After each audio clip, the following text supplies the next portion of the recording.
నమస్తే మేడం. నమస్తే అండి. ఒక్క నిమిషం.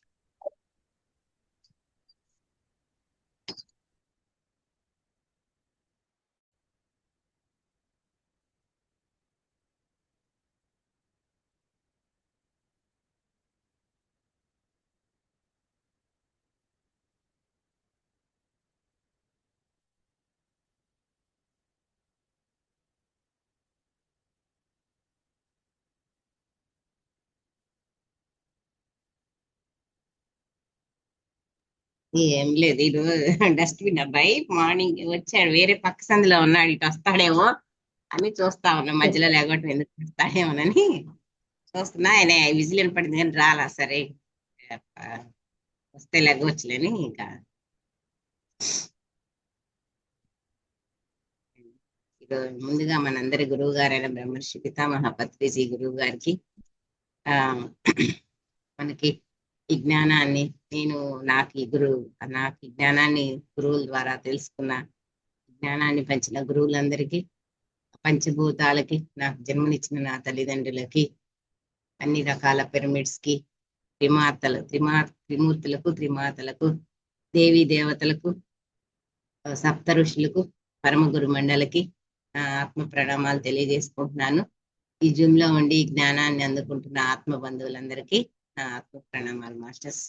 ఈ రోజు మనం ప్రతి ఒక్క సాధకుడు తెలుసుకోవాల్సిన ముముక్షు యొక్క 4 శత్రువుల గురించి ఈ రోజు కొంచెం విపులంగా తెలుసుకుందాం.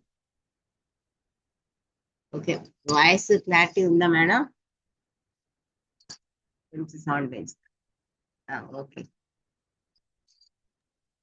బాగానే ఉంది బాగుంది కదండి. బాగుంది. ఈ ముముక్షు శత్రువులు ప్రతి వాళ్ళలో ఉంటారండి, నాలో కూడా ఉన్నారు. ఈ ముముక్షు శత్రువు పోవట్లా, ఎంత వదిలించుకుందాం అన్న శత్రువులు వస్తారే ఉంటారు. ఎప్పుడు అవకాశం వస్తే అప్పుడు వెంటనే పట్టేసుకుంటారు ఈ ముముక్షు శత్రువులు. ఇంట్లో కొంచెం పిల్లలు వచ్చి పని ఎక్కువైనా వెంటనే వచ్చేసి మనకి ఇక్కడ నా ప్లేస్ ఉందన్నట్టు చేరిపోతారు మనలో అనమాట ముముక్షు శత్రువులు. మనకి అషడ్ వర్గాలు ఎలా ఉంటాయో మనలో అవి మనల్ని అంటి పెట్టుకుని ఈ ముముక్షు శత్రువులు కూడా ఇక ఎంత కొంచెం మనం అవకాశం ఇచ్చామంటే చాలు, ఇక వదిలిపెట్టి పోవు, మేము మీ దగ్గరే ఉంటామంటారు. ఈ ముముక్షు యొక్క శత్రువులు ఎవరిని అంటారంటే, ఎవరైతే నేను ఆత్మ పదార్థము కేవలం శరీరాన్ని మాత్రమే కాదు అని ఆత్మ పదార్థం అనేక జన్మల్లో ఈ ఆత్మ పదార్థం అనేక జన్మలు తీసుకొని ఈ భూమి మీదకి నేర్చుకోవడం కోసం మాత్రమే ప్రయాణం చేస్తూ ఉంటుంది. ఈ భూమి మీదకి మనం నేర్చుకోవటానికి వచ్చామనే విషయాన్ని తెలుసుకొని సదా ధ్యానము జ్ఞానము సాధనలో ఉంటారు. తొలి దశ నుండి పూర్ణాత్మ స్థాయికి చేరుకునే వరకు ఈ 4 దశల్ని, ఈ 4 శత్రువుల్ని మనం దాటాల్సి ఉంటుంది అన్నమాట. ఈ 4 శత్రువులు మనం దాటకపోతే మనం పూర్ణాత్మ స్థాయికి చేరుకోలేము. ఈ ఆత్మ తొలి దశ నుంచి ఆత్మ ప్రయాణంలో తొలి దశ నుంచి పూర్ణాత్మ స్థాయికి చేరుకుని ఈ అనేక జన్మలు తీసుకుంటుంది కదా, ఈ జన్మల్లో ఈ శత్రువులు అనేవాళ్ళు ప్రతి జన్మలోనూ ఉంటారు. ప్రతి జన్మలో ఉంటారు. ఆ శత్రువుని మనం ఎరుకతో గమనించుకొని ఆ శత్రువుని దాటుకుంటా వస్తేనే మనం పూర్ణాత్మ స్థాయికి ఆత్మ చేరుతుందన్నమాట. ఈ సాధకుడు అనేవాడు, ప్రతి ముముక్షువు ఈ శత్రువుల్ని దాటాల్సిందే. ఆ శత్రువులు ఎవరంటే భయము, అసంపూర్ణ జ్ఞానము, అతీంద్రియ శక్తులు, ఆధ్యాత్మిక బద్ధకం. ఏదో ఒక శత్రువు ప్రతి జన్మలోనూ ప్రతి సాధకుల్లోనూ అంటి పెట్టుకొని ఉంటుంది ఈ శత్రువులు. ఆ శత్రువుల్ని మనం గమనించుకొని మనలో ఉంది ఏ శత్రువు ఉన్నాడని మనం ఎరుకతో గమనించుకొని ఆ శత్రువుని మనం జన్మలు దాటుకుంటా వచ్చినప్పుడే ఆ 4 శత్రువుల్ని మనం ఎప్పుడైతే దాటుతామో అప్పుడే పూర్ణాత్మ స్థాయికి ఆత్మ చేరుతుంది అనమాట. వీటిని ముముక్షు యొక్క 4 శత్రువులుగా పేర్కొంటాము. అంటే ఈ 4 విరోధాల్లో ఏ ఒక్క విరోధం జరిగినా ఆత్మ పరిణితి కుంటుపడే ప్రమాదం ఉంది. నిజానికి ఒకనొక ఆత్మ తీసుకునేటువంటి అనేక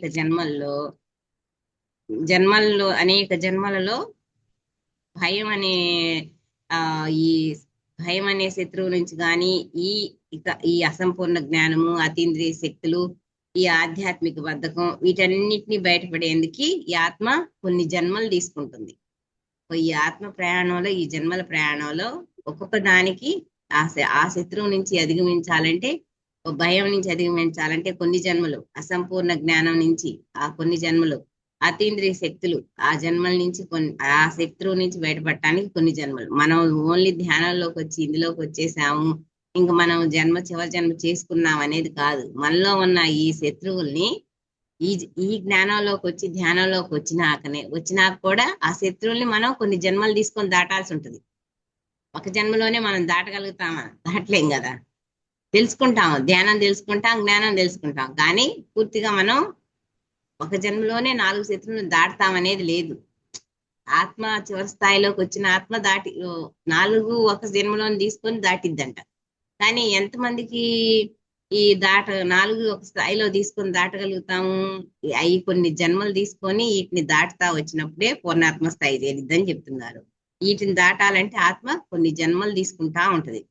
అయితే ఏదైతే ఒక జన్మ ఆఖరి జన్మ చేసుకునే ప్రయత్నంలో మన ఆత్మ ఇక ఆ జన్మల అనుభవాల పరంపర అయిపోయి పూర్ణాత్మ స్థాయికి వచ్చిందన్న ఆ జన్మలో ఈ 4 శత్రువుల్ని మనం ఒక జన్మలోనే దాటుతాం అన్నమాట.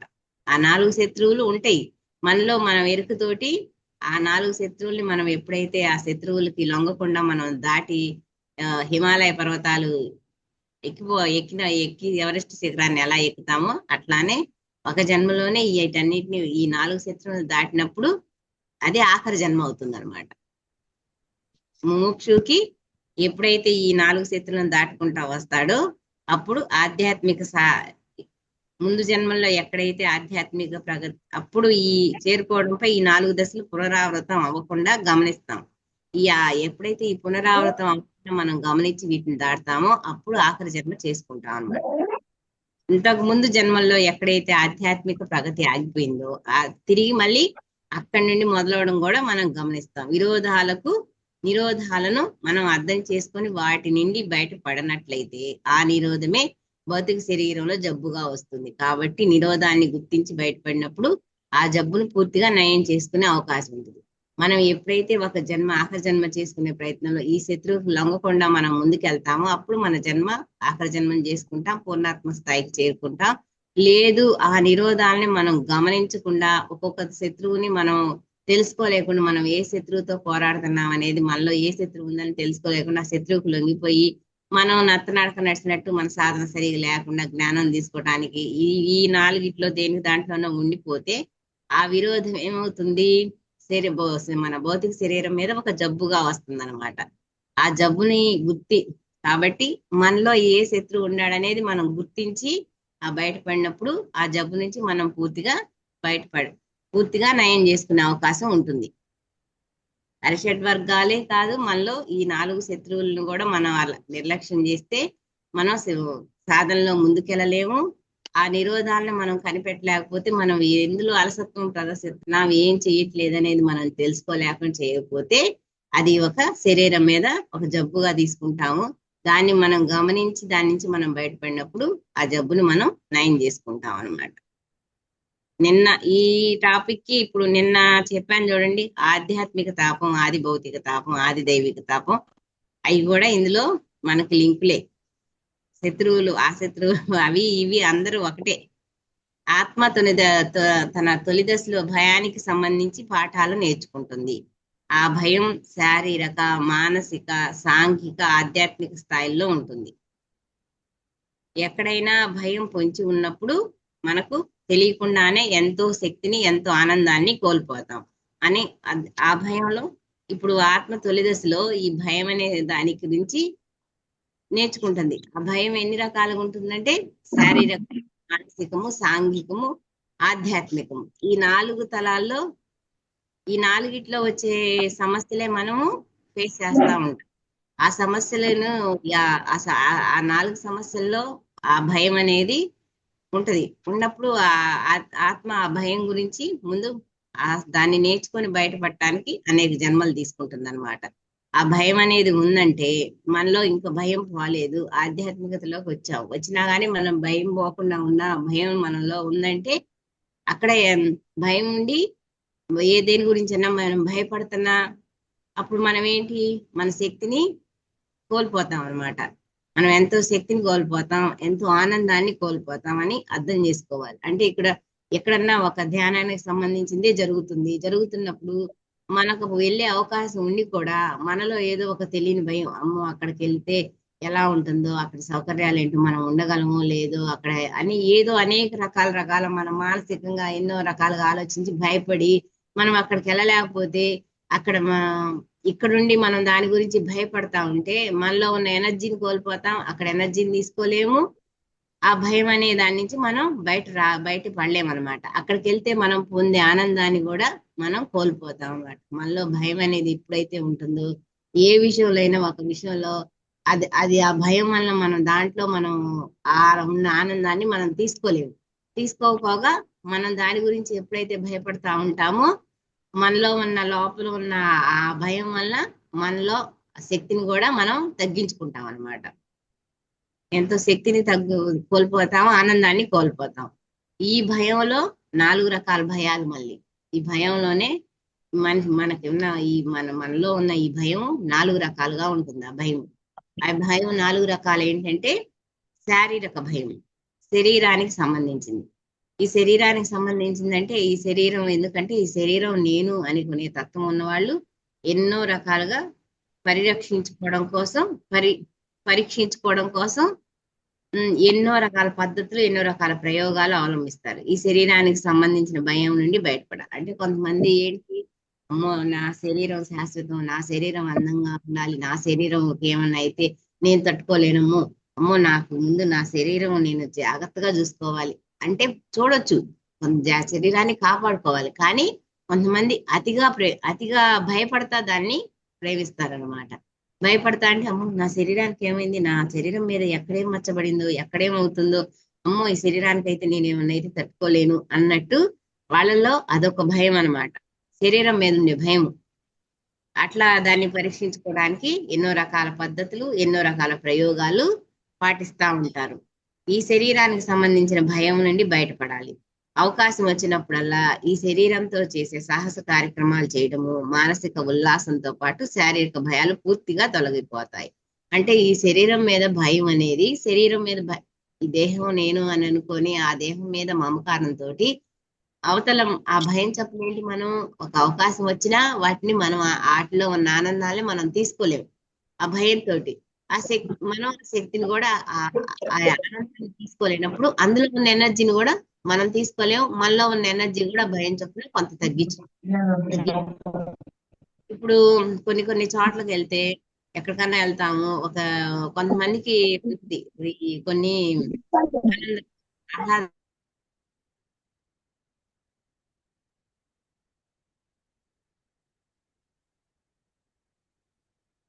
మేడం మీది మ్యూట్ లోకి వెళ్ళిపోయిందండి ఒకసారి.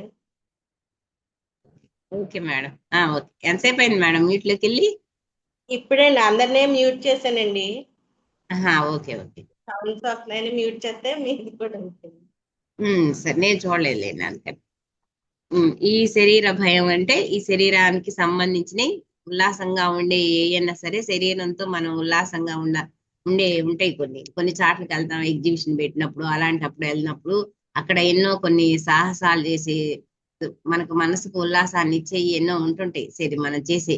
కానీ మనకు శరీరం మీద ఉన్న ఆ భయం చొప్పున ఆ కార్యక్రమాల్లో మనం పాల్గొనలేము. భయం మనలో ఉన్న భయం అనమాట. అమ్మో వాటిలో దిగితే అక్కడ ఏయో సరదాగా ఆడుకునే ఈ స్విమ్మింగ్ పూల్స్ అంటే ఏయో ఉంటుంటాయి, వాటిలో దిగితే మనము ఈ నీళ్ళు ఏంటో ఏమవుతాయి, ఈ శరీరం మీద ఏమన్నా మళ్ళీ మనకి మచ్చలు వస్తాయేమో, దురద వస్తాయేమో, ఏం పెట్టారో ఏంటో అనేక రకాల శరీరం మీద ఉన్న మమకారం చొప్పున ఆ భయంతో అక్కడ నలుగురితో ఉన్న ఆనందాన్ని మనం ఆ ఆనందాన్ని తీసుకోలేము. ఆనందాన్ని తీసుకోకుండా ఆ భయంతో మనం ఒక్కళ్ళమే అక్కడ ఉన్న ఆనందాన్ని కోల్పోతాము. మనలో ఉన్న భయం చొప్పున మనలో ఉన్న శక్తిని కూడా మనం కొంత తగ్గించుకుంటాం. అక్కడ ఉన్న ఎనర్జీని కూడా మనం తీసుకోలేము అనమాట.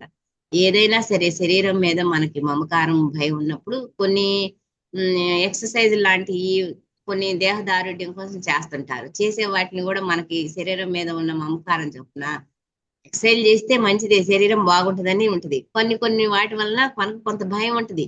ఆ భయం చొప్పున ఏంటి, వాటిలో మనం ఆ అవి చేయలేము. అవి చేయలేక వాటిలో చేస్తే వచ్చే ఆనందాన్ని మనం తీసుకోలేము. అక్కడ మనం కొంత శక్తిని కూడా మనం కోల్పోతాం అనమాట. ఇట్లా శరీర పరంగా భయాలు ఉంటాయి. ఆ శరీర పరంగా భయాలను కూడా మనం దాటాలన్నమాట. ఆ శరీర పరంగా భయాలను మనం దాటలేనప్పుడు అక్కడ వచ్చే ఆనందాన్ని మనం కోల్పోతాము, శక్తిని కోల్పోతాము.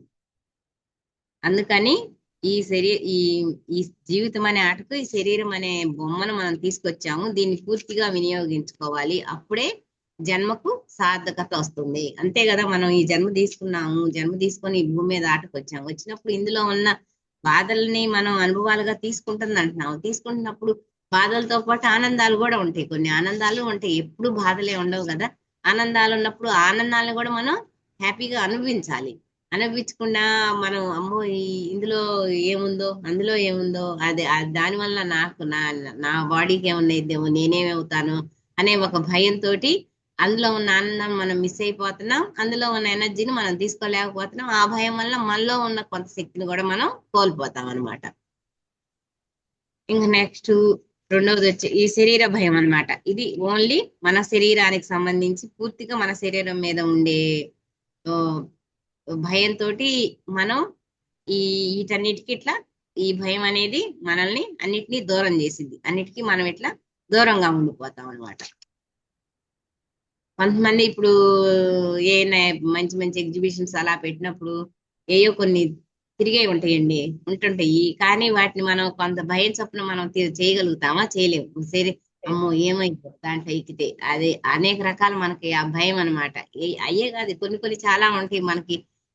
మనం ఈ దేహంతో అమ్మో ఈ శరీరానికి వీటి వల్ల ఏమైద్దో అనే ఒక మనలో ఉన్న భయం చొప్పున వాటి ఆనందాన్ని ఏంటి మనం తీసుకోకుండానే మనం వేస్ట్, మనకి వృధా అయిపోతుంటది. ఆనందాన్ని తీసుకోలేము.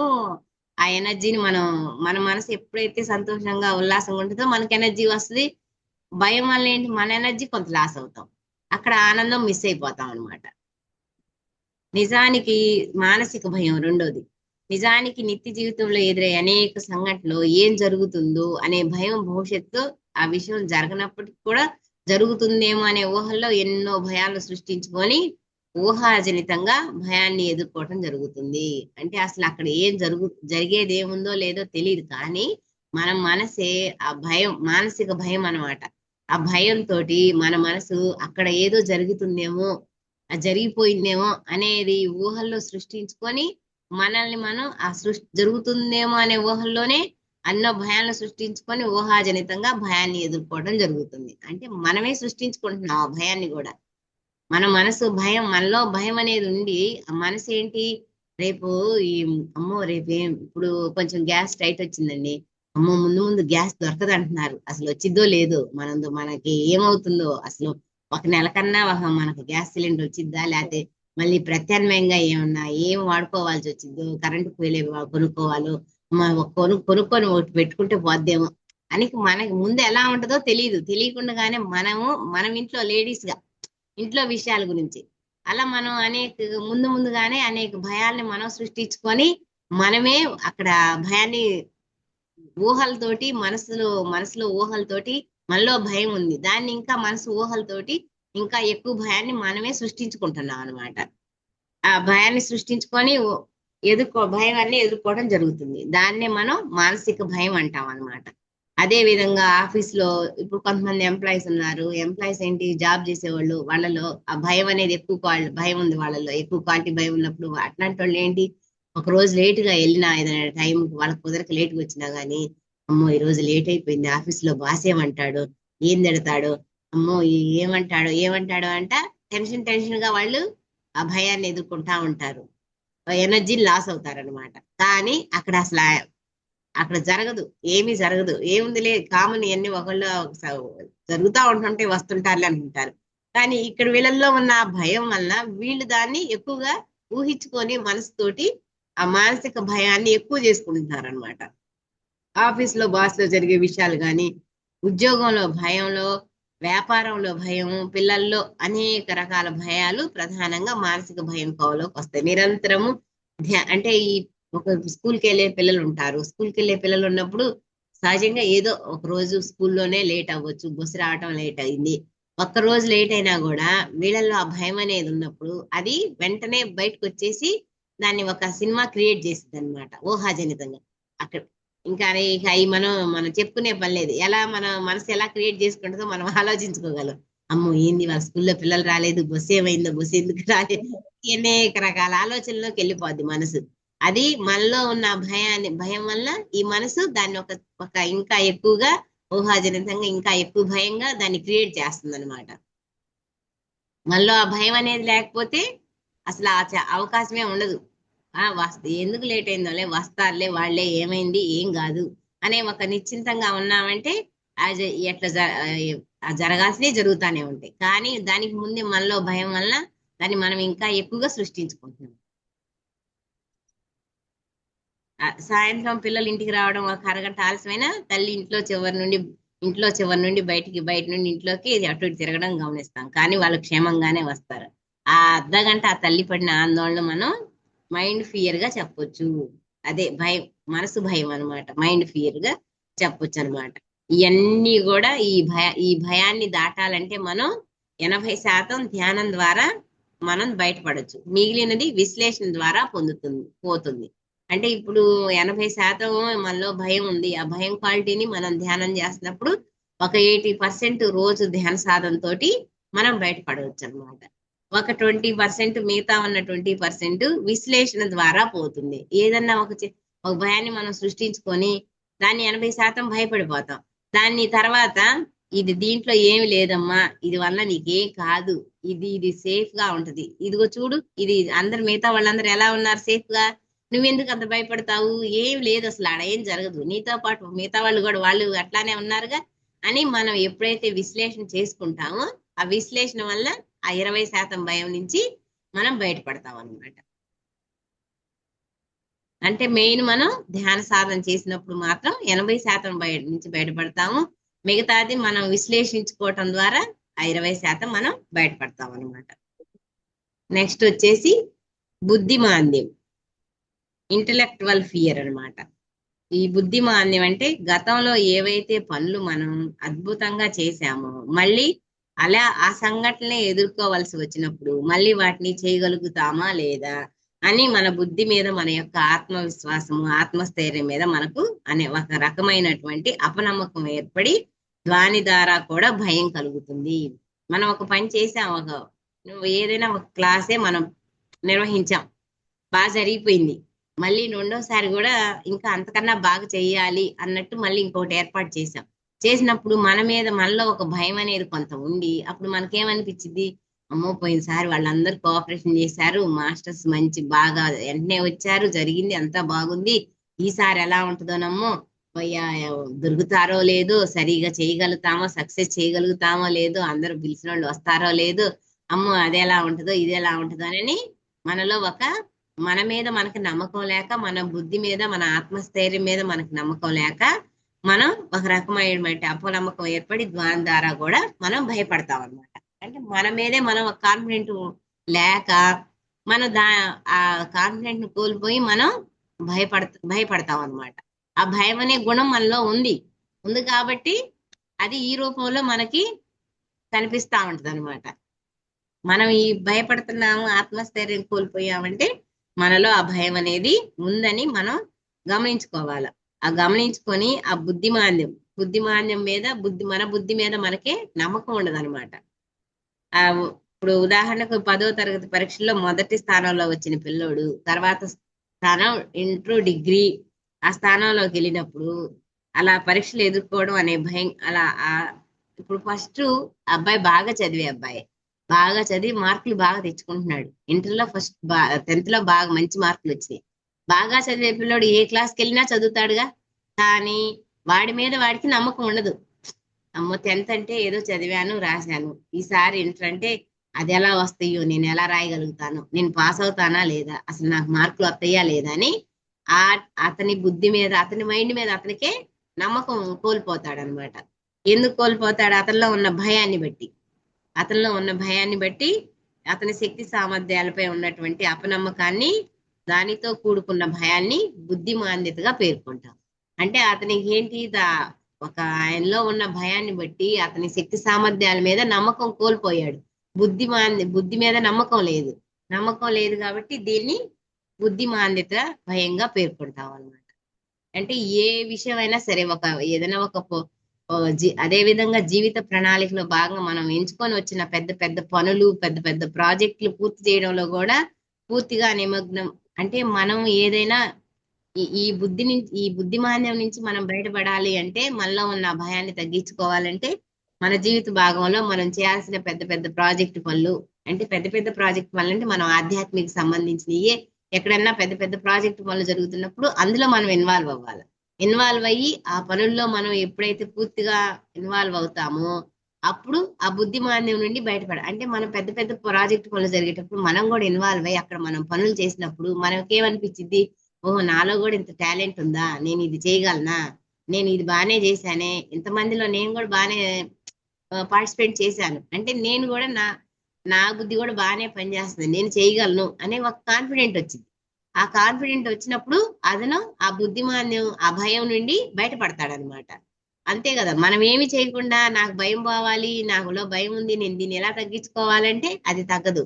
మనం అనేకమైన పనుల్లోనూ అన్నిట్లోనూ ఉండి మనలో ఉన్న భయాన్ని మనం పక్కన పెట్టి మన టాలెంట్ ని మనం బయటికి మనం ప్రదర్శించినప్పుడు అప్పుడు మన మీద మనకు నమ్మకం వచ్చింది. ఓ పర్లేదు, నేను ఇది చేయగలను, నాకు భయం అనేది లేదు, నేను భయం లేకుండా నలుగురితో వెళ్ళి మాట్లాడాను, నేను నలుగురిలో పార్టిసిపేట్ చేశాను, అంటే నేను ఇంతకుముందు నేను ఇంట్లో ఉన్నప్పుడు నేను వెళ్ళలేను, నేను చేయలేను, నాకు భయం అని అనుకున్నాను కాబట్టి అనుకునేవాడిని. నాలా భయం లేదు, ఇప్పుడు నేను బాగానే చేస్తున్నాను, బాగానే మాట్లాడుతున్నాను అనేది బుద్ధి మీద ఒక నమ్మకం ఏర్పడింది అనమాట. ఆ పెద్ద పెద్ద ఆ పనుల్లో ఎప్పుడైతే పార్టిసిపేట్ చేస్తాడో అప్పుడు చిన్న చిన్నగా అతనిలో ఉన్న ఆ భయం అనేది తగ్గుద్ది అనమాట. మనమే ఆ భయాన్ని మనం పోగొట్టుకునే మార్గాల్లో మనం పార్టిసిపేట్ చేయాలి. చేసినప్పుడే ఆ భయం మనలో నుంచి తగ్గిద్ది. మనం ఏమి చేయకుండా ఇంట్లో ఉండి ధ్యాన సాధన ద్వారా ఒక 80% తగ్గించుకుంటాం. కానీ మనం ఎప్పుడైతే ప్రాక్టికల్ గా ఇన్వాల్వ్ అయ్యి వేటిలో అయినా మనం వెళ్ళినప్పుడు మాత్రమే మనలో ఆ భయం తగ్గిందని మనం తెలుసుకోగలం. ఇప్పుడు నేనే ఉన్నానండి, నాకు ధ్యానంలోకి రాకముందు చాలా భయం ఉండేది. అసలు నలుగురు ఉన్న సాటికి వెళ్ళాలంటే భయం, నలుగురున్న కాడ మాట్లాడాలంటే భయం, అసలు నాకు స్వతహాగా భయం ఎక్కువ. ఎప్పుడు ధ్యానంలోకి వచ్చినాక, ఈ ధ్యానం చేయటం మొదలు పెట్టినాక కరెక్ట్ గా మొత్తం పోయిందని నేను చెప్పను, కానీ కొంత మార్పు అనేది నాలో ఉంది, నాకు తెలుసు. ఈ మాత్రం అసలు కొత్త వాళ్ళతో కలిసి మాట్లాడటం అన్నా గానీ, ఏదైనా ఇలా చెప్పటం అన్నా గానీ నాలో ఆ భయం అనేది కొంత తగ్గబట్టి నేను ఈ పార్టిసిపేట్ చేయగలుగుతున్నా. ఈ మాత్రం ఎట్లుంది, లేకపోతే అసలు అంతకుముందు నలుగురు ఉన్న కాడికి వెళ్ళాలంటేనే వామ్మ నలుగురు ఉన్నారు, మనం ఏం మాట్లాడతాం ఏంటని అన్న. ఫస్ట్ లో అసలు ధ్యానంలోకి వచ్చిన దాంట్లో జూముల్లో ఏదైనా డౌట్స్ అడగాలంటేనే అమ్మో పెద్ద మేడం, ఆ మేడంతో మనం ఏం మాట్లాడతాం అమ్మో మనం అన్నట్టు భయంగా ఉండేది. ఇప్పుడు కొంత ఆ భయాన్ని నుంచి నేను బయటపడ్డానే నాకు అర్థమైంది. ఇప్పుడు జూముల్లో ఎంత పెద్ద మేడం అయినా సరే, ఏం పెద్ద మేడం అయితే ఏమైంది, మేడం సీనియర్ మేడం, జ్ఞానాన్ని తీసుకున్నారు, మనకు తెలియదు దాన్ని మనం అడగాలి. అంతేగాని పెద్ద మేడం అని మనం అడగకుండా ఉంటే మనకి ఎట్లా తెలిసిద్ది?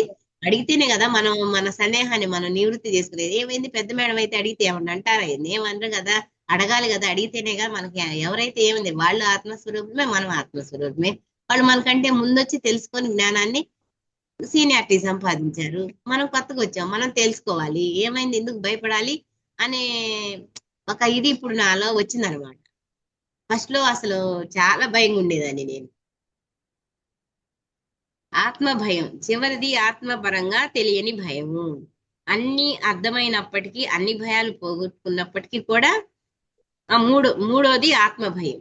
4 ఉన్నాయి కదా మనకు శత్రువులు, మూడో శత్రువు అనమాట ఆత్మ భయం.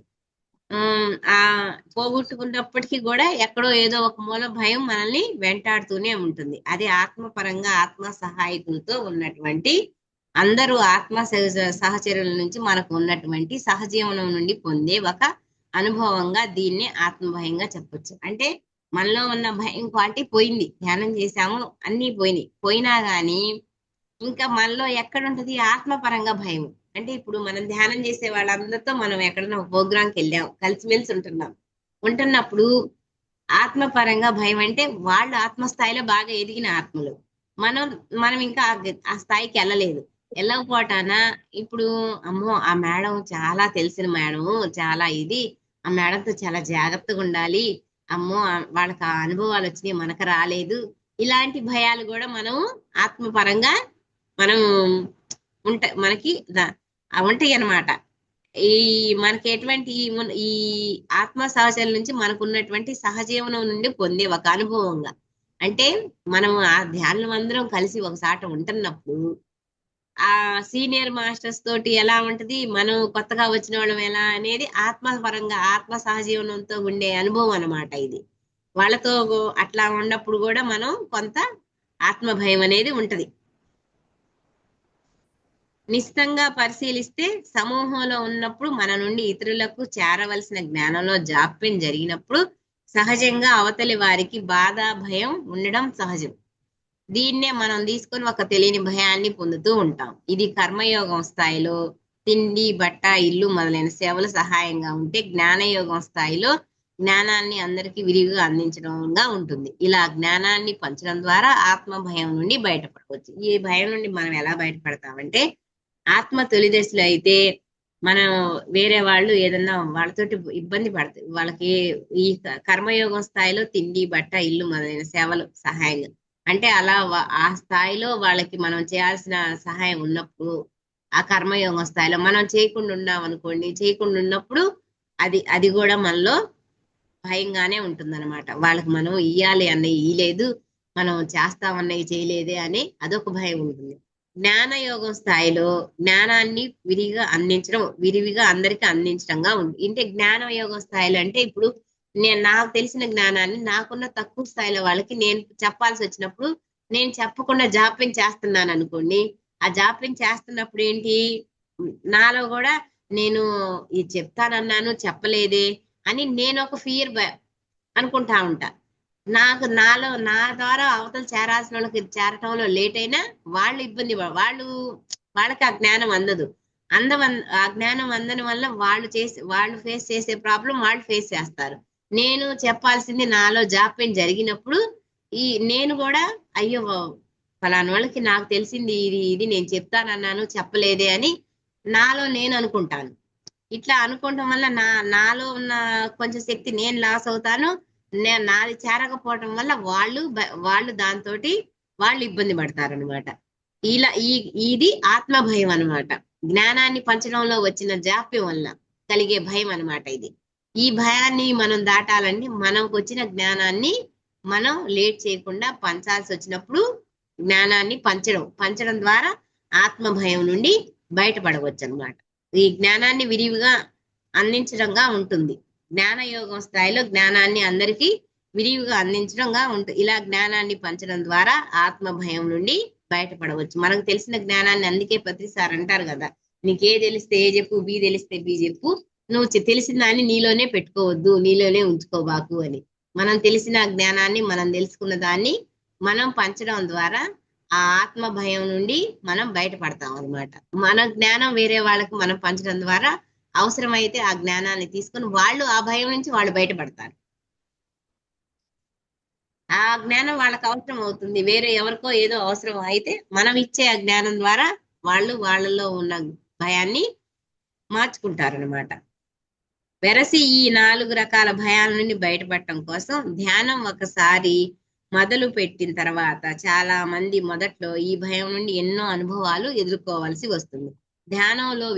ధ్యానం చేసేటప్పుడు మొదట్లో ధ్యానంలో వికృతమైన మొహాలు మన మొహం మీదకి వస్తున్నట్లుగా భయంతో కూడుకున్న కళలు మనకి అనుభవాలుగా పొందొచ్చు. సూక్ష్మ శరీరం విడుదలైనప్పుడు ధ్యానం నుండి ఒక రకమైన భయంతో మనం లేచిపోతూ ఉంటాం.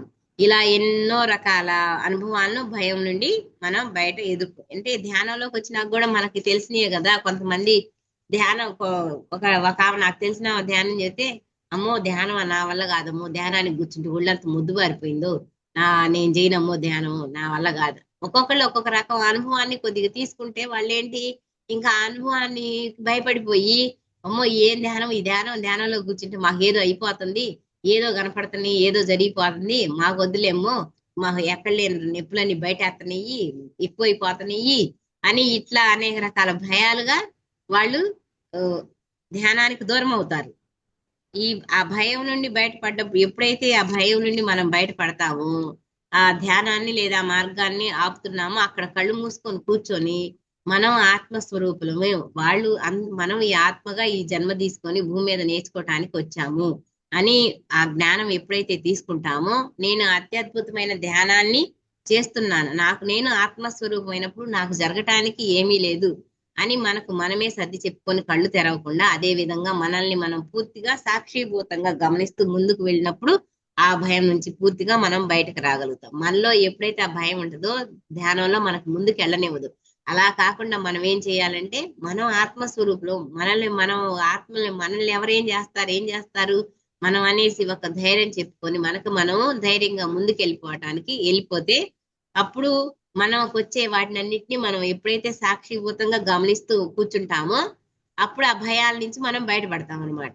ఎప్పుడైతే మనం ఒక సాక్షిభూతంగా గమనిస్తాం, మనం ఆత్మస్వరూపులు, మనల్ని ఏంటి ఏం చేసేది అన్ని మనం ఎప్పుడైతే ధైర్యంగా ముందుకు కూర్చొని ముందుకెళ్తామో, అప్పుడు అవి మనకు రావటం తగ్గిపోతాయి, ధ్యాన సాధనలో మనం ముందుకెళ్తాం అనమాట.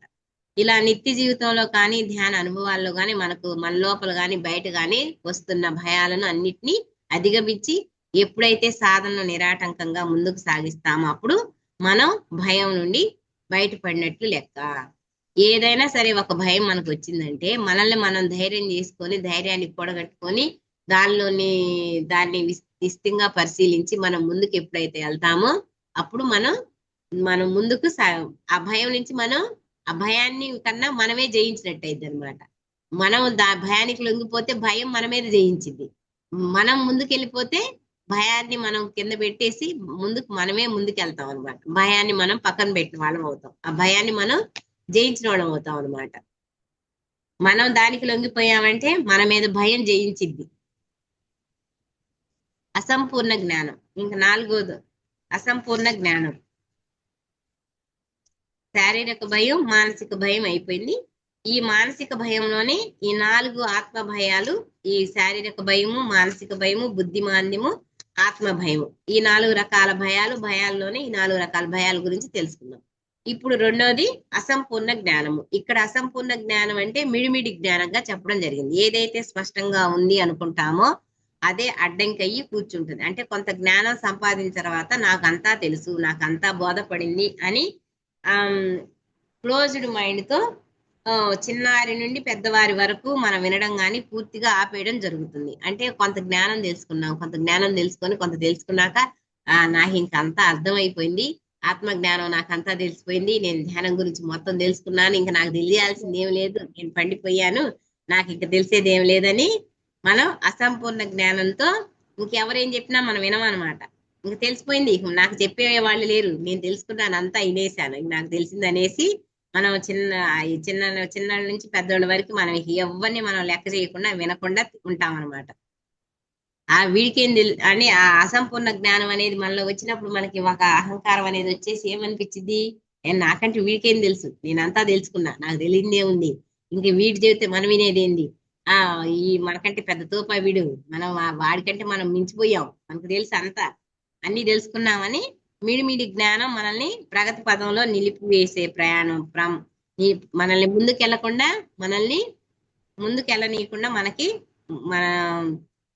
మనల్ని ఆ మిడిమిడి జ్ఞానం అనేది ముందుకెళ్లకుండా మనల్ని నిలిపేసే ప్రమాదం పొంచి ఉంది అని చెప్తున్నారు. ప్రస్తుతం కొంతమంది సమాజంలో ప్రొఫెసర్స్, ఇంజనీర్స్, డాక్టర్స్, లాయర్స్ అనే స్థాయికి ఎదిగిన తర్వాత నాకంతా తెలుసు అనేటువంటి ఒకలాంటి పద్ధతిలో ఆగిపోయి అత్యుత్తమైన జ్ఞానాన్ని వాళ్ళు తీసుకోకుండా క్లోజ్డ్ మైండ్ తో ఉండిపోయే అవకాశం పుష్కలంగా ఉంది. అంటే ఏ ఫీల్డ్ లో వాళ్ళు ఆ ఫీల్డ్ లో చేసే వాళ్ళు ఏంటి, నాకంతా ఇందులో తెలుసు, నేను ఇందులో తెలుసుకున్నా, ఇంకా నాకు అసలు తెలియాల్సింది ఏమి లేదు, నేను సర్వం తెలుసుకున్నాను, నాకేం తెలుసుకునేది అని ఒక క్లోజ్డ్ మైండ్ తోటి వాళ్ళు ఉండిపోయి కొంత పట్టు సాధించిన తర్వాత మన గురించి మనకు కొంత అర్థమైన తర్వాత ఇక అక్కడతో వాళ్ళు ఏంటి, ఇంకా అక్కడ క్లోజ్డ్ మైండ్ తో ఉండిపోయి అవకాశం ఉంటుంది వాళ్ళు. కాబట్టి ధ్యానంలో మనం కొంత అంటే వాళ్ళు ఆ స్థాయిలో ప్రాపంచికంగా ఇలాంటి ప్రొఫెషన్స్ లో ఉన్నోళ్ళు వాళ్ళ మైండ్ సెట్ అలా ఉంటది అనమాట. ఇంక మాకు తెలిసిపోయింది, మేము తెలుసుకోవాల్సిందేలని ఒక క్లోజ్డ్ మైండ్ తోటి వాళ్ళు తెలుసుకోకుండా తెలుసుకున్న దాంతో అంతటితో ఆగిపోతారు. ధ్యానంలో కొంత పట్టు సాధించిన తర్వాత మనం ఏంటి, మనం కూడా మనకు కొంత అర్థమైన తర్వాత ఎక్కడితో ఆగిపోకుండా వస్తున్న ప్రతి సంఘటన, ప్రతి వ్యక్తి, ప్రతి ఒక్క విషయాన్ని కూడా ఓపెన్ మైండెడ్ గా ఉండి తెలుసుకోవడం కోసం ఎక్కడైతే మనం ప్రయత్నిస్తామో అప్పుడు మనలో ఉన్నటువంటి ఈ చిన్న అహంకారం రేణువు కూడా పూర్తిగా నశించి మరింత జ్ఞానాన్ని పొందే అవకాశం ఉంటుంది. మనం కూడా ఏంటంటే ధ్యాన సాధన మొదలుపెట్టి కొంత తెలుసుకున్నాక అమ్మో నాకు అంత అర్థమైపోయింది, నేను చూసేసాను అన్ని, ఇంకా నాకు తెలియాల్సింది ఏం లేదని అహంకారంతో ఉండకుండా ఆ చిన్న అహంకారం కూడా మనలో నుంచి పోవాలి అని అంటే వస్తున్న ప్రతి సంఘటని, ప్రతి వ్యక్తిని, ప్రతి ఒక్క విషయాన్ని కూడా ఇందులో ఏముందో, ఈ మాస్టర్ ఏం చెప్తారో, ఇక్కడ ఈ జ్ఞానం ఏముంటుందో ప్రతి పత్రిసారు చెప్పేవాళ్ళంట ప్రతి వాళ్ళ నుంచి వినాలి. మనం వాళ్ళల్లో ఉన్న విషయాన్ని ఏదో ఒక విషయం మనం తెలుసుకోగలుగుతాం. అంతేగాని వీళ్ళేంటి వాళ్ళేంటి అని మనం అసలు అట్లా అనకూడదు. ప్రతి వాళ్ళు చిన్న చెప్పని పెద్ద చెప్పని ఎవరు చెప్పినా సరే ప్రతి వాళ్ళ నుంచి మనం తెలుసుకోవాలని చెప్పేవాళ్ళు. అంటే అసలు అందుకు గురువు గారు ఏంటి అక్కడ అక్కడ చెప్పింది ఎందుకు, ప్రతి వాళ్ళది మనం విన్నప్పుడు మనకు నచ్చింది మనం తీసుకోమన్నారు ఆయన. మీ మనసుకి ఏది నచ్చితే అది తీసుకోండి, వినండి, ప్రతి వాళ్ళ నుంచి వినండి. అంతేగాని వినకుండా నాకు తెలుసులే అని అహంకారానికి వెళ్ళకూడదు. మనం అలా ఉంటే మనమే నష్టపోతాం, జ్ఞానం తీసుకోలేము. జ్ఞానం తీసుకోకుండా కొంత తెలిసిన దాంతో ఇక అదే పెద్ద తెలుసుకున్నాం అనేసి మనం క్లోజ్డ్ మైండ్ గా ఉన్నామంటే మనం ఇంకా తెలుసుకోవాల్సిన జ్ఞానాన్ని మనం మిస్ అయిపోతాం.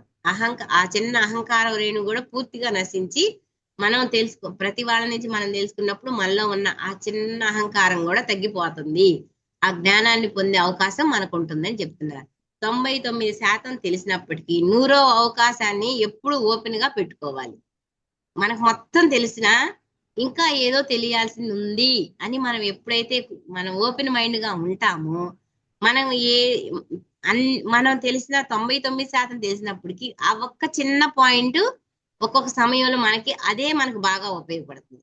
మనకు 99% తెలిసింది పక్కన పెట్టేసి ఆ ఒక్క చిన్న పాయింట్ పట్టుకొని మనం సక్సెస్ చేసుకోగలుగుతాం. అలా 100వ అవకాశాన్ని పరిగణించడం చేయాలి. అంటే ఇప్పుడు ఇంచుమించు ఈ వ్యవహారాన్ని పూర్తి చేస్తామనగా ఆఖరి క్షణంలో అత్యుత్తమైన ప్రక్రియ లేదా మార్గం తెలిసినప్పుడు వెంటనే 99 అవకాశాలని విడిచిపెట్టి 100వ అవకాశాన్ని ఆచరించవలసి రావచ్చు. కాబట్టి ఆఖరి క్షణం వరకు వేచి ఉండడం, 100వ అవకాశాన్ని పరిగణించడం చేయాలి. కింద స్థాయి వాళ్ళ నుండి కూడా నేర్చుకునేందుకు ఎప్పుడూ సుముఖంగా ఉండాలి.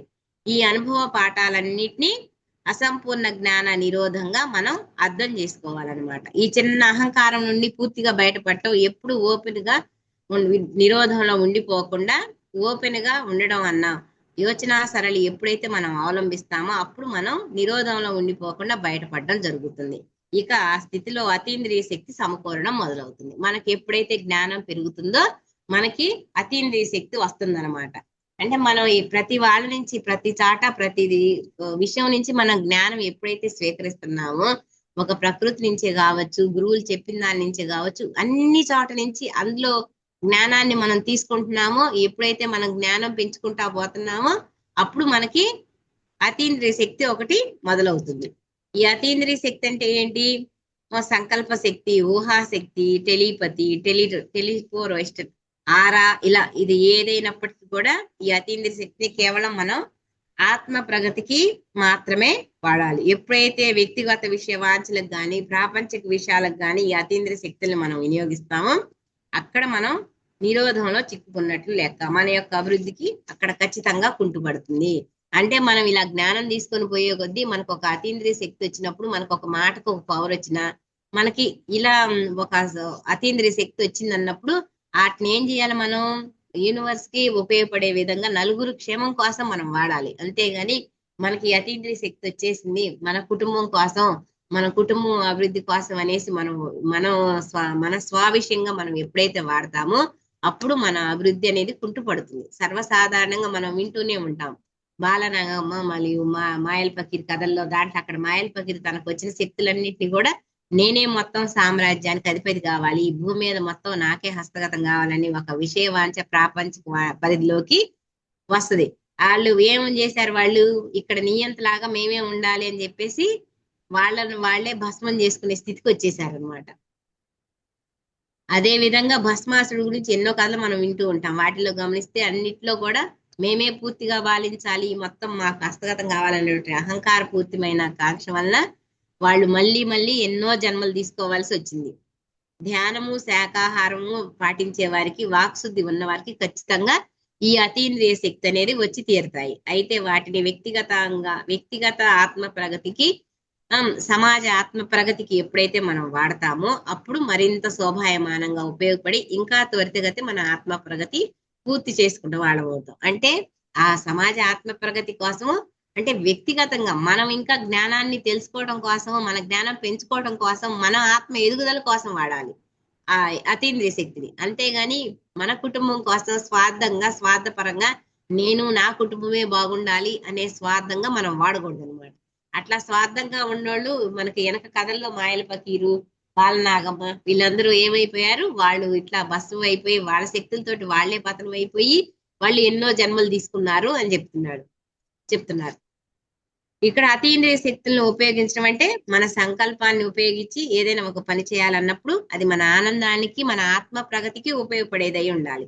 ఒక మంచి ఆధ్యాత్మిక పుస్తకం రావాలను, ఒక మంచి ఆధ్యాత్మిక టూర్కి సంబంధించి వెళ్ళాలని గాని, ఇలా మనకి వచ్చిన ఒక మంచి మాస్టర్ వచ్చి క్లాస్ చెప్పడము, సామాజిక పిరమిడ్ ధ్యాన మందిరాన్ని నిర్మించుకోవడం కోసమని ఆత్మ జ్ఞానానికి సంబంధించి, ధ్యానానికి సంబంధించి వ్యక్తిగతంగా సమాజానికి పట్టుకొని సంకల్పాన్ని ఉపయోగించడం ద్వారా మన సమయాన్ని వెచ్చించడం, డబ్బుని ఖర్చు పెట్టడం, మన మాటని ఉపయోగించడం చెయ్యాలి. అంటే ఈ అతీంద్రియ శక్తి వచ్చినప్పుడు ఏంటి, మనం ఇదే ఇప్పుడు ఒక మాస్టర్ మంచి క్లాస్ రావాలనో, మంచి బుక్ రావాలనో, మంచి పిరమిడ్ రావాలనో, ఇలా మనం ఆ సమాజానికి నలుగురు ఉపయోగపడే సంకల్పాన్ని పెట్టుకోవాలి గాని మనకి మనం స్వార్థంగా మన కోసం మనం పెట్టుకోకూడదు అని చెప్తున్నారు.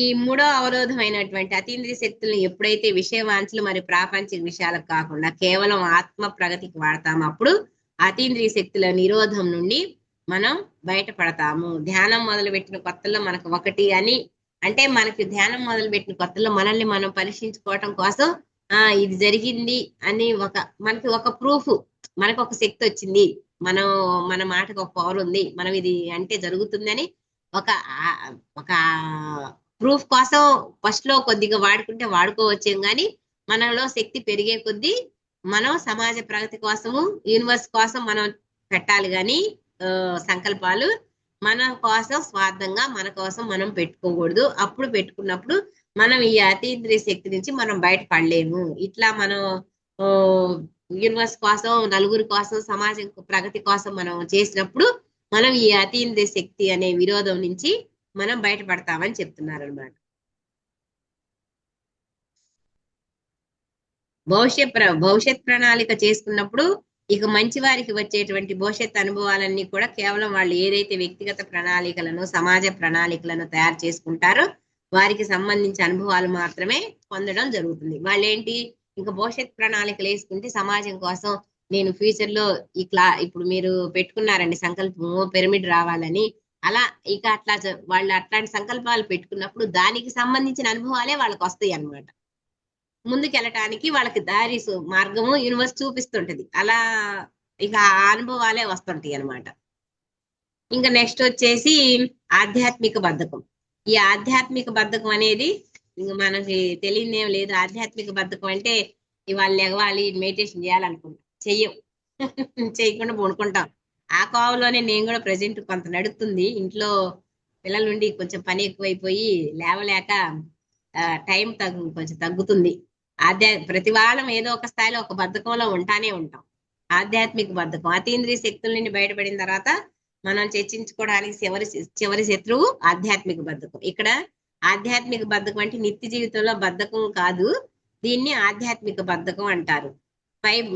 అంటే ఓల్డ్ ఏజ్ సోల్ అన్నమాట. పైబడిన వారి యొక్క ఆధ్యాత్మిక బద్ధకం అన్ని తెలిసిన తర్వాత, పూర్తిగా సత్యం బోధపడిన తర్వాత చేస్తే ఎంత, చెయ్యకపోతే ఎంత, జరుగుతానే ఉంటుంది అనే మెట్ట వేదాంతంలో ఉండక అనునిత్యం పురుష ప్రయత్నంగా మనం ఏదైతే చేయడానికి ఒక ధ్యేయంతో వచ్చామో ఆ లక్ష్యంతో ఎల్లప్పుడూ ముందుకు సాగుతూనే ఉండాలి. అంటే కొంత ఒక ఎనర్జీని తీసుకున్నాక వాళ్ళకి ఏదనుకున్నా జరిగిపోతా ఉంటది, జరుగుతుంటాయి, ఒక సాఫీకి వెళ్ళిపోతుంటది. వెళ్ళిపోతున్నప్పుడు వాళ్ళకి ఏంటి, ఒక బద్ధకం వచ్చేస్తుంది అనమాట. ఏముందిలే, చేసినా జరుగుద్ది, చేయకపోయినా జరుగుద్ది, అవి జరుగుతుంటాయిగా. ఇక మనమేమి తెగ ఆరాటపడి మనమే అవి చెయ్యాలి ఇది చేయాలని ఏం చేయటానికి ఏముంది, చేయకపోయినా జరుగుతాయి, చేసినా జరుగుతుంటాయి, జరిగిపోయే జరుగుతానే ఉంటాయిలే అనే ఒక ఆధ్యాత్మిక బద్ధకంలో ఉంటాం అనమాట.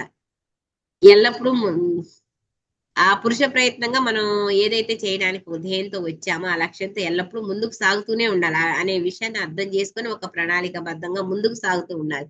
ఎందుకంటే ఈ భూమి మీద ఎవరి గురించి ఏది ఆగదు, ఎవరు ఏమి చేయడానికి వచ్చారో అవన్నీ చేస్తూనే ఉండాలి. అంటే మనకి చేసినా జరుగుద్ది, చెయ్యకపోయినా జరిగిద్ది. జరుగుతున్నప్పుడు ఇంక మనం ఏందో చేయాలని ఏముంది, వాళ్ళు ఎవరో చేస్తారులే, మనం చేసేది ఏముంది అనుకోకుండా ఎవరి జీవిత ధ్యేయం వాళ్ళది, ఈ భూమి మీద ఎవరి ప్రణాళిక వాళ్ళకు ఉంది. మనం ఈ దీంట్లోకి వచ్చి తెలుసుకున్నామంటే మనం చేయాల్సింది ఏదో మనం చెయ్యాలి అని ఎవరి ప్రయత్నం, ఎవరి పురుష ప్రయత్నంగా వాళ్ళు ముందుకు సాగుతా చేసుకుంటా వెళ్ళాలి. చేయకుండా బద్ధకంలో ఉన్నారంటే వాళ్ళు ఆధ్యాత్మిక బద్ధకంలో ఉన్నట్లు లెక్క. ఆమె చేస్తుంది, ఆమె చేసుకుంటదిలే, నేను చేయకపోయినా చేసినా ఆ గుంపులో ఉంటే నాకు జరిగిపోద్ది, నేను చేసేది ఉందిలే అనే ఇదిలో ఉండకూడదు అనమాట. ప్రతి మనిషికి ఎవరి ప్రణాళిక వాళ్ళది, ఎవరు చేయాల్సింది, ఎవరి శక్తి మేర వాళ్ళు చేయాల్సింది వాళ్ళు చెయ్యాలి అనే ఒక ఆలోచనతోటి ముందుకెళ్ళాలన్నమాట. చిన్న చిన్న ఇక్కడ పురుష ప్రయత్నంలో మనం చేయాల్సింది చేస్తూ అద్భుతంగా ఆనందంగా మనం ముందుకు సాగుతూ ఉండాలి. ఒక వ్యక్తి ఆగినప్పటికి కూడా ప్రణాళిక సమాంతరంగా ప్రకృతి తన పని తాను చేసుకు వెళుతూనే ఉంటుంది. అలాగే మనం మనని జీవిత ధ్యేయం వచ్చాక కాబట్టి 10 మందికి మంచినిస్తూ ఆనందాన్ని పొందుతూ మధ్య మార్గంలో కష్టపడటం, తెలివితేటలు, మరి సరైన ఆధ్యాత్మికత వెరసి ఈ మూడిట్లో ఎప్పుడైతే సాధన సరిగ్గా చేస్తామో అప్పుడు ఈ ఆధ్యాత్మిక బద్ధకాన్ని పక్కకు నెట్టి ఈ 4 విరోధాల నుండి బయటపడి సంపూర్ణమైన ఆనందంలో నిత్యానందం పొందుతూ మనకి మనం ఉపయోగపడుతూ 10 మందికి ఉపయోగపడుతూ ముందుకు సాగుతున్నట్లు లెక్క. అంటే ఈ ఆధ్యాత్మిక బద్ధకంలో మనం ఒకళ్ళని చేయకపోతే ఆగిద్దా అని మనం ఉంటే మనమే కుంటుపడతాం అంతే. ప్రకృతి తన పని తను చేసుకుంటానే పోతానే ఉంటది. ప్రకృతి ఎవరి కోసం ఒకళ్ళ కోసం ఆగదనమాట. అట్లానే మనం కూడా ఎవరి ప్రణాళిక వాళ్ళది, ఎవరి జీవిత ధ్యేయం వాళ్ళది. మనం ఆధ్యాత్మికలోకి వచ్చామని అంటే మనం ఏదో చేయాల్సి ఉంది కాబట్టి వచ్చాము. దాని ప్రకారం మన స్థాయిలో మన శక్తిని బట్టి మనం చేసుకుంటా ముందుకు వెళ్ళిపోతా ఉంటే ఈ 3 కష్టపడటం, తెలివితేటలు, మరి సరైన ఆధ్యాత్మికత, ఈ మూడిట్లో ఎప్పుడైతే మనం సరిగా సాధన చేస్తూ ముందుకెళ్తా ఉంటామో అప్పుడు మనం 10 మందికి ఉపయోగపడుతూ నిత్యానందం పొందుతూ మనకు మనం ఉపయోగపడుతూ 10 మందికి ఉపయోగపడుతూ ముందుకు సాగుతా ఉంటే మనం ఈ ఆధ్యాత్మిక బద్ధకం నుంచి బయటపడతాం అనమాట. ఓకే మేడం, కాన్సెప్ట్ 4 శత్రువులు అయిపోయారు, 4 అయిపోయారు.